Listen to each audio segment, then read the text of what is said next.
Mesdames et messieurs de la presse, chers compatriotes, fort de mes principes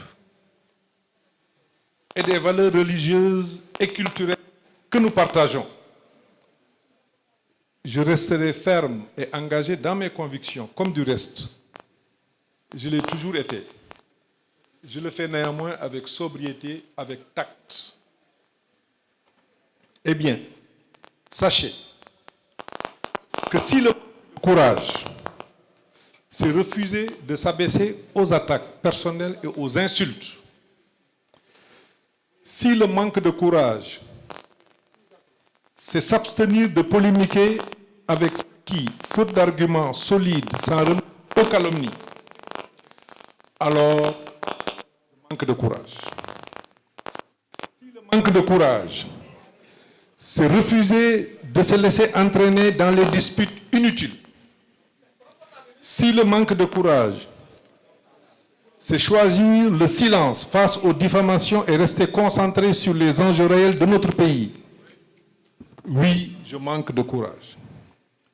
Mais si avoir du courage, c'est défendre ses principes, même dans l'adversité, et se tenir droit face aux épreuves, si avoir du courage, c'est servir son pays avec abnégation et protéger les intérêts publics avec intégrité, alors je suis sans aucun doute l'un des plus courageux d'entre nous.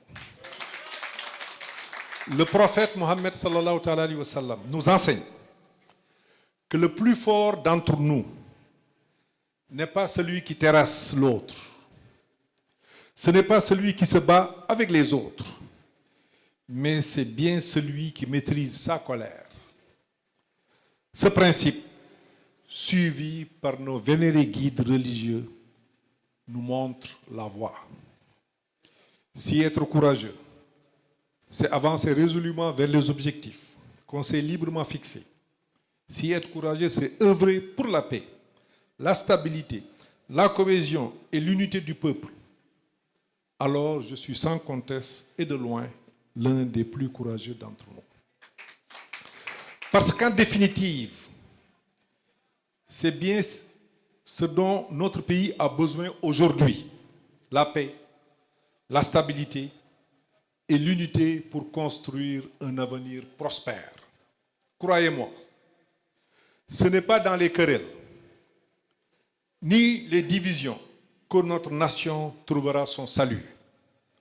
Je l'avais bien dit et je le répète, notre véritable bataille aujourd'hui, c'est celle contre la pauvreté, contre les inondations qui frappent nos villes et villages, contre les accidents de la route qui endeuillent nos familles, contre l'immigration irrégulière avec son lot de tragédies. Notre combat, c'est aussi contre la vie chère, contre le chômage et contre les pertes d'emplois qui affectent notre jeunesse et nos travailleurs, contre la fragilisation du secteur privé. Mesdames et messieurs de la presse, chers compatriotes,